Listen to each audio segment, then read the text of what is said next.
हरे कृष्णा कृष्ण कृष्ण हरे हरे, हरे राम राम राम हरे हरे।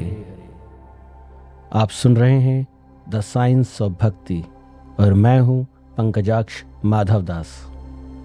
आज से हम इस मंच के माध्यम से एक प्रयास आरंभ कर रहे हैं, एक ऐसा प्रयास जिससे हम ये समझने की कोशिश करेंगे कि भक्ति को विज्ञान क्यों कहते हैं, और इसी कारण से इस श्रृंखला का नाम है भक्ति का विज्ञान।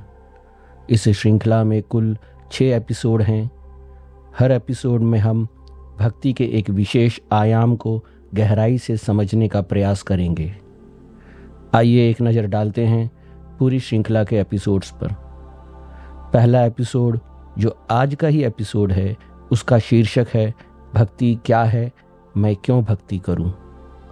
इसमें हम समझेंगे भक्ति क्या है और क्या नहीं है, और किसी को भक्ति क्यों करनी चाहिए। दूसरे एपिसोड का शीर्षक होगा साधना से प्रेम तक, भक्ति के 3 स्तर। इसमें हम जानेंगे साधना भक्ति, भाव भक्ति और प्रेम भक्ति, ये तीनों कैसे एक दूसरे से विकसित होते हैं। तीसरे एपिसोड का शीर्षक होगा प्रेम के 5 रस। इसमें हम समझेंगे भगवान के साथ हमारे संबंध के 5 अलग अलग स्वाद रस कौन कौन से हैं। चौथा एपिसोड का शीर्षक होगा 7 गौण रस। इसमें हम जानेंगे मुख्य रसों के अलावा भक्ति में ये 7 गौण रस कैसे आते हैं और कैसे ये मुख्य रस बन जाते हैं। 5वां एपिसोड होगा रागानुगा भक्ति और मंजरी भाव पर, जिसे वैष्णव भक्ति शास्त्रों में सर्वोच्च उपासना पद्धति भी कहते हैं। इसमें हम समझेंगे रागानुगा भक्ति क्या है, वैधि भक्ति और रागानुगा भक्ति में क्या अंतर है, और मंजरी भाव क्या है। अंतिम और छठा एपिसोड का शीर्षक होगा महाभाव, गोपी भाव और चैतन्य महाप्रभु का रहस्य। इसमें हम जानेंगे प्रेम की परम अवस्था क्या है, गोपी भाव क्या है, और श्री चैतन्य महाप्रभु ने स्वयं उस भाव को क्यों धारण किया। तो शुरू करते हैं आज का एपिसोड। थोड़ा सोचिए, वास्तव में भक्ति क्या है? क्या भक्ति मात्र भावुकता है, या फिर भक्ति करने के पीछे कोई तर्क भी समाहित है? और अगर कोई तर्क है भी, तो क्या वह तर्क आज के आधुनिक समय में हम सबको सरलता से स्वीकार भी हो जाएगा? ये वो सवाल है जिनका जवाब हम ढूंढेंगे आने वाले एपिसोड में, और आज हम इस यात्रा की शुरुआत करेंगे। तो चलिए सबसे पहले ये समझते हैं कि भक्ति क्या नहीं है। दोस्तों, भगवान, भक्त और भक्ति को लेकर बहुत से मिथ्या विचार आज के समाज में हर किसी के मन में डाल दिए गए हैं। आज के आम आदमी को भक्ति एक ढोंग और दिखावे से ज़्यादा कुछ नहीं लगती, और आजकल के सो कॉल्ड मॉडर्न और आधुनिक शिक्षा प्राप्त वर्ग के लोगों को तो यह सब अंधविश्वास, फूहड़ता, अनपढ़ और सामाजिक तौर पर पिछड़े लोगों के दिमाग का फितूर लगता है। लेकिन क्या वास्तव में ये सब धारणाएं सही हैं? क्या वास्तव में आज जो भक्ति का प्रारूप देखने को मिलता है वह सही है? ये बहुत गूढ़ बातें हैं, और इन सब को हम इसी मंच पर समझने का प्रयास करेंगे। परंतु भक्ति क्या नहीं है, इसे अगर संक्षेप में जाने तो मात्र भावनाओं के प्रदर्शन को भक्ति नहीं कहते। लेकिन इस बात को लेकर भी सावधान रहना जरूरी है कि हर भावनाओं को प्रदर्शित करने वाला व्यक्ति भक्ति विहीन या ढोंगी नहीं होता। हो सकता है उसके अंदर सच्ची भक्ति हो और वह भावनाएं बस उसी भक्ति की अभिव्यक्ति हों। तो फिर इस अंतर को कैसे जानेंगे? कैसे पता करेंगे कि कौन पाखंड कर रहा है और कौन वास्तव में भक्ति कर रहा है? यही अंतर है भक्ति का विज्ञान, द साइंस ऑफ भक्ति। थोड़ा विचार करिए, विज्ञान या साइंस शब्द का क्या अर्थ होता है? शास्त्रों में विज्ञान की परिभाषा 3 मूल सिद्धांतों से दी गई है। पहला, किसी विचार या सिद्धांत को तर्कों द्वारा समझना। दूसरा, उस सिद्धांत को सत्य सिद्ध करने के लिए बताई गई विधि और निर्देशों का पालन कर सकने की संभावना कितनी है। और तीसरा, अंत में प्राप्त परिणाम का विश्लेषण करना ताकि अन्यों को भी उसके विषय में बताया जा सके। जहां ये तीनों बातें लागू होती हैं उसे विज्ञान कहते हैं। जब हम किसी वस्तु या विचार को बुद्धि द्वारा समझकर स्वयं भी प्रयोग में लाकर बताए गए परिणाम को प्राप्त कर सकते हैं उसे विज्ञान कहते हैं। अन्यथा जो समझ में नहीं आता वह तो मिथ्या या भ्रम या अंधविश्वास कहलाता है। ठीक इसी तरह भक्ति भी एक विज्ञान है। भक्ति को भी तर्कों, बुद्धि और विचार द्वारा समझा जा सकता है। भक्ति में बताए विधि निषेध का पालन कर वर्णित परिणाम प्राप्त किया जा सकता है। हाँ, यह और बात है कि भक्ति के एक निश्चित स्तर के बाद बुद्धि, तर्क, विचार आदि जैसी चीजें भक्ति में सहायक न होकर वरन बाधा बन जाती हैं। मगर आरंभ में भक्ति के विज्ञान को ग्रहण करना ही पड़ेगा। तर्कों वितर्कों द्वारा भक्ति के विज्ञान को समझना ही पड़ेगा, वरना भक्ति के प्रति विश्वास दृढ़ नहीं होगा और भक्ति कर सकें इतना मनोबल भी नहीं बन पाएगा। परंतु यहाँ एक प्रश्न अक्सर जनसाधारण के मन में आ सकता है, भक्ति करनी ही क्यों है? इससे क्या होगा? और अगर हम भक्ति नहीं करेंगे तो क्या कोई नुकसान हो जाएगा? इन प्रश्नों के उत्तर समझने के लिए हमें मनुष्य जाति के स्वभाव पर थोड़ा शोध चिंतन यानी थॉटफुल रिसर्च करना पड़ेगा। आज के वर्तमान समाज को अगर ध्यान से देखें तो हम पाएंगे कि संपूर्ण समाज आज भौतिक सुख सुविधाओं को पूर्ण रूप से नहीं तो ज़्यादा से ज़्यादा भोगने या प्राप्त करने के लिए उद्विग्न है। हमारी सारी सामाजिक व्यवस्था मनुष्य जाति को ज़्यादा से ज़्यादा भोग वृत्ति की तरफ ले जाने के लिए प्रोत्साहित करती है। आज मनुष्य जीवन का एकमात्र लक्ष्य ही भौतिक उन्नति को प्राप्त करना बन गया है। यह अच्छी बात है, इसमें कोई बुराई नहीं है। एक अच्छा जीवन जीने का सबको बराबर का अधिकार है। मगर यदि हम और थोड़ा गहराई से सोचें, इतनी तमाम उन्नति के बाद भी क्या मनुष्य खुश है? क्या मनुष्य प्रसन्न है? हम पाएंगे मनुष्य का जीवन खुशियों और दुखों से मिलकर बनी एक व्यवस्था है, जिसमें ना तो पूर्ण खुशी ही प्राप्त हो पा रही है और ना ही कोई पूर्ण रूप से दुखी ही है। आप में से कई के मन में यह विचार आ रहा होगा कि मैं ये कहूँगा भक्ति करने से सारे दुख समाप्त हो जाएंगे और पूर्ण खुशी प्राप्त हो जाएगी। तो मैं ऐसा नहीं कहूँगा, क्योंकि ऐसा कभी नहीं होगा कि भक्ति करने से जीवन में आने वाली परिस्थितियाँ बदल जाएंगी। भक्ति करने से कुछ तो होता है, परंतु परिस्थिति बदल जाएगी ऐसा नहीं होगा। कम से कम सबके साथ तो नहीं होगा। तो फिर आप सबके मन में प्रश्न आया होगा, तो फिर भक्ति क्यों करें? मैं आता हूं इस प्रश्न के उत्तर पर भी, मगर उससे पहले हमें यह जानने का प्रयास करना होगा कि हम सब के जीवन में सुख और दुख आते ही क्यों हैं। इसी संदर्भ में श्रीमद् भगवद गीता के प्रथम अध्याय में अर्जुन की परिस्थिति पर विचार करना होगा।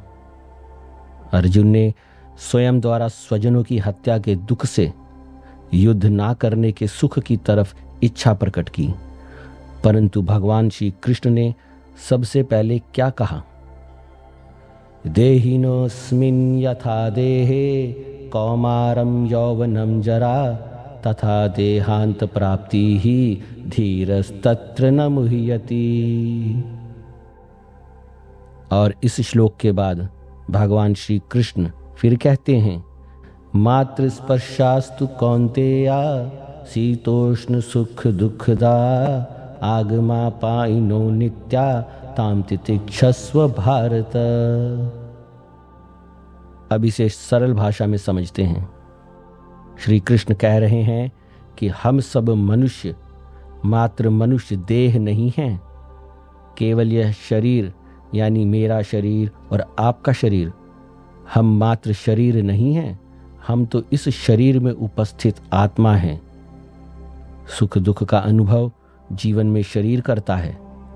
वैदिक शास्त्र हमें बताते हैं कि शरीर कहने से हमारे भौतिक शरीर के साथ साथ हमारा मन, हमारी बुद्धि और हमारा मिथ्या अहंकार भी आ जाता है।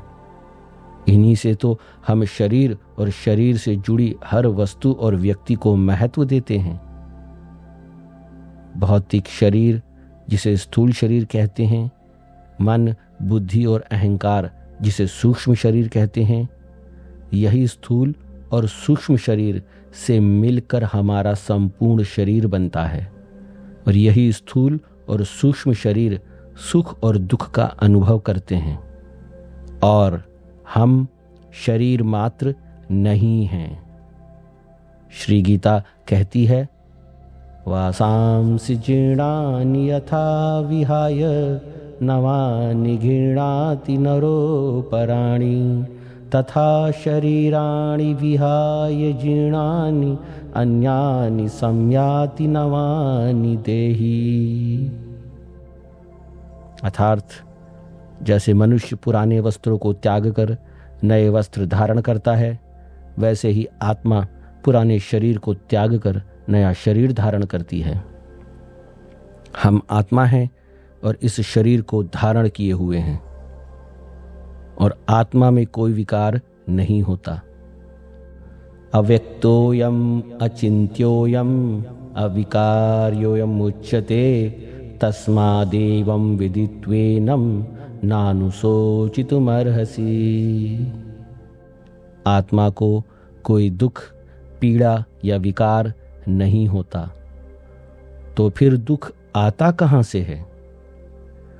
आत्मा जब शरीर के साथ एकाकार कर लेती है, अर्थात जब आत्मा भौतिक शरीर को स्वयं मान लेती है, तो उस गलत पहचान के कारण शरीर को प्राप्त परिस्थितियों का सुख और दुख वह अनुभव करने लगती है।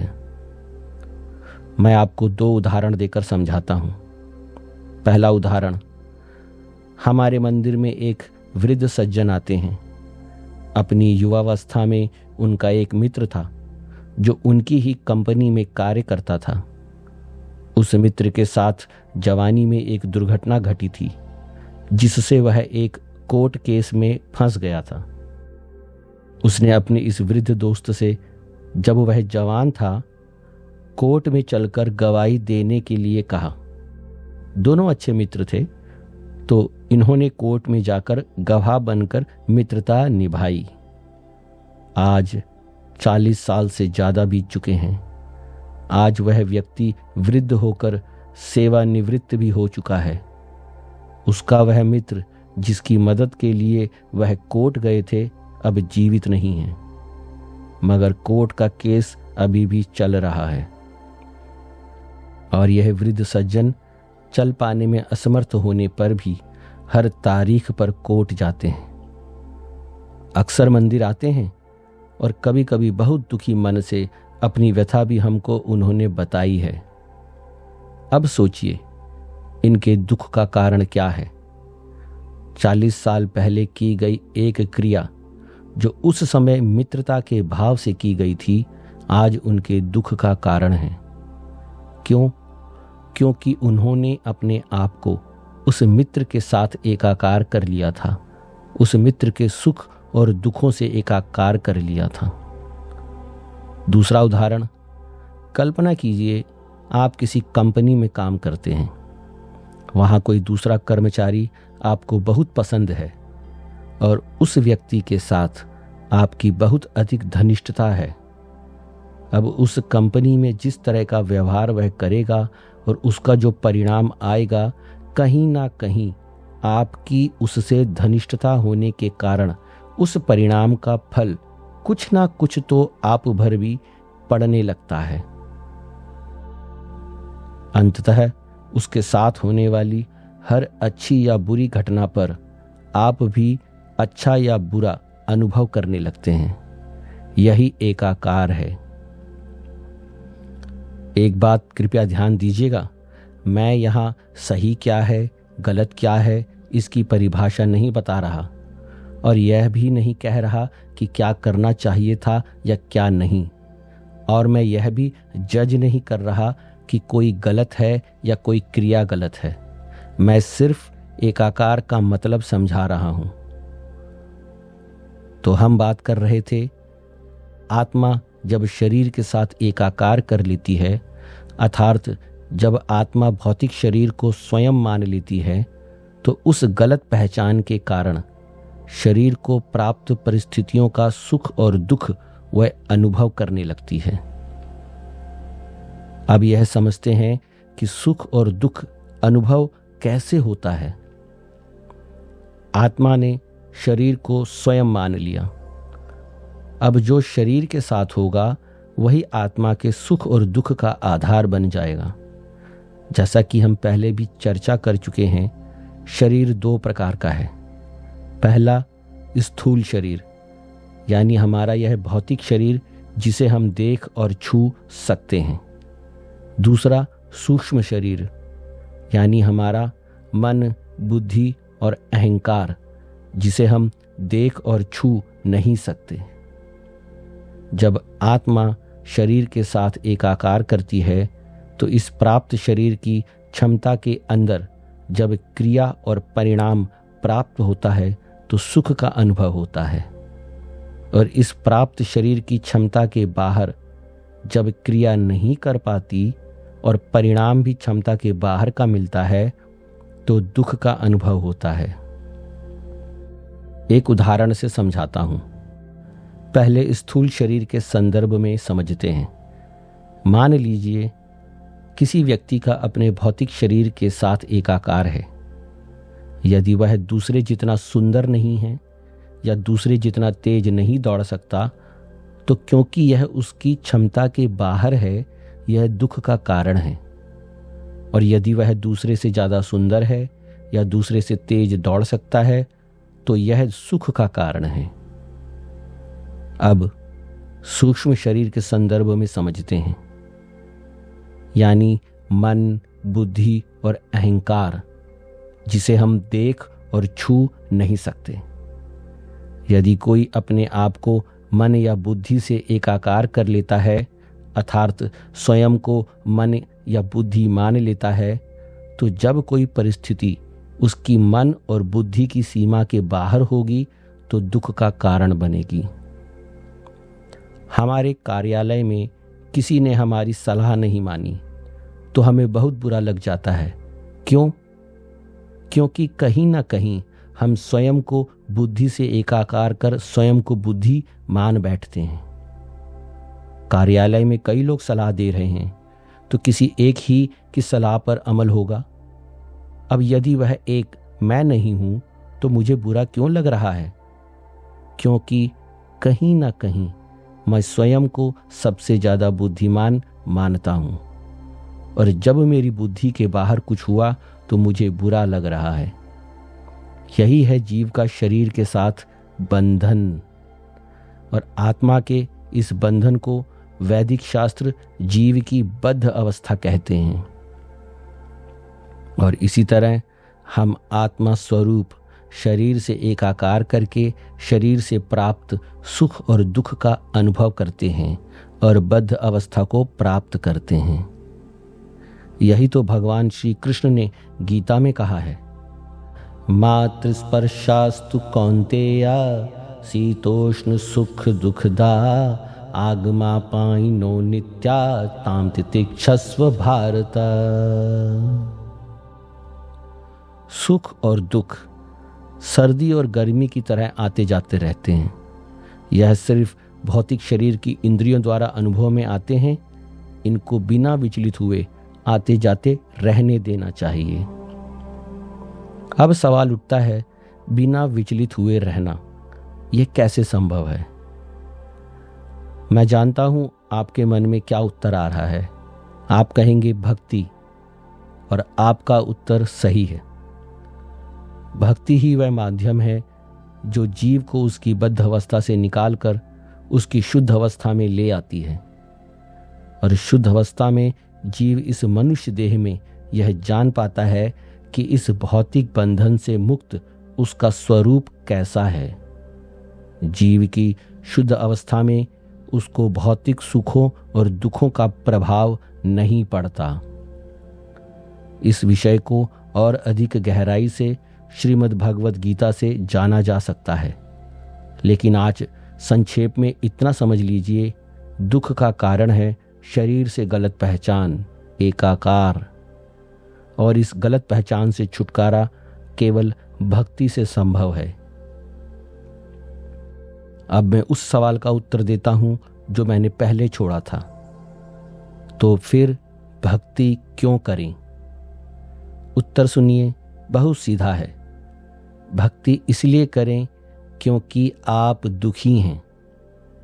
हाँ, मैं जानता हूं आप सोच रहे होंगे मैं इतना दुखी भी नहीं हूं, लेकिन थोड़ा गौर कीजिए। वह चैन, वह शांति, वह संतोष जो आप चाहते हैं, क्या वह पूरी तरह मिल पाया? सुख के क्षण आते हैं और चले जाते हैं, दुख के क्षण आते हैं और चले जाते हैं, पर एक बेचैनी, एक अधूरापन, एक संघर्ष हर समय बना रहता है। भक्ति इसी बेचैनी को मिटाने का नाम है। भक्ति अपने वास्तविक स्वरूप को पहचानने का नाम है। भक्ति उस परम आनंद को प्राप्त करने का नाम है जो इस भौतिक शरीर के सुखों से हजारों गुना बड़ा है।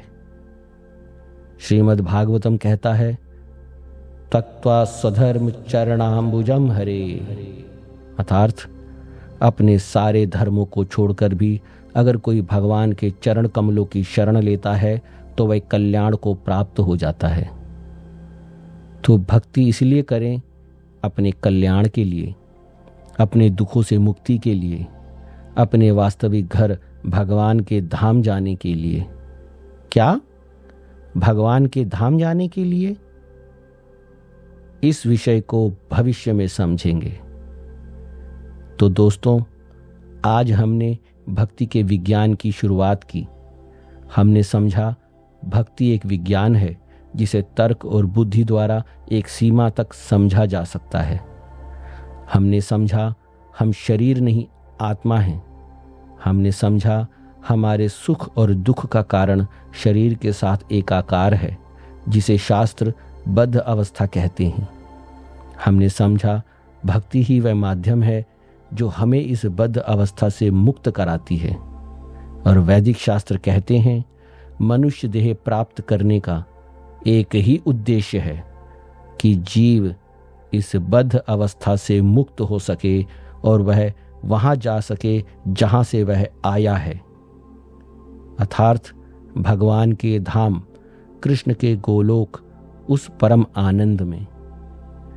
यही है भक्ति का लक्ष्य, यही है मानव जीवन का सार्थक होना। तो आज इतना ही। 2 प्रश्न हम भविष्य के लिए रख लेते हैं। पहला, अच्छी और बुरी परिस्थितियां जीवन में आती ही क्यों हैं, जिनके परिणाम स्वरूप हम शरीर से एकाकार कर भौतिक बंधन में बंध जाते हैं। दूसरा, आज की चर्चा में भगवान के धाम का जिक्र हुआ, इसका क्या रहस्य है? यह 2 प्रश्न का उत्तर हम धीरे धीरे भविष्य में जानेंगे। अगले एपिसोड में हम और गहराई में जाएंगे और भक्ति के विषयों में प्रवेश करेंगे। अगले एपिसोड में हम समझेंगे साधना से प्रेम तक भक्ति के 3 स्तर कौन से हैं, जिसमें हम जानेंगे साधना भक्ति, भाव भक्ति और प्रेमा भक्ति। यह तीनों कैसे एक दूसरे से विकसित होते हैं, यह तीनों कैसे एक दूसरे से संबंधित हैं। हरे कृष्णा। अगली बार फिर मिलेंगे एक और नए विषय के साथ। तब तक के लिए कृष्ण का नाम लीजिए और कृष्ण पर विश्वास कीजिए। हरे कृष्णा कृष्णा कृष्णा हरे हरे, हरे रामा राम रामा हरे हरे।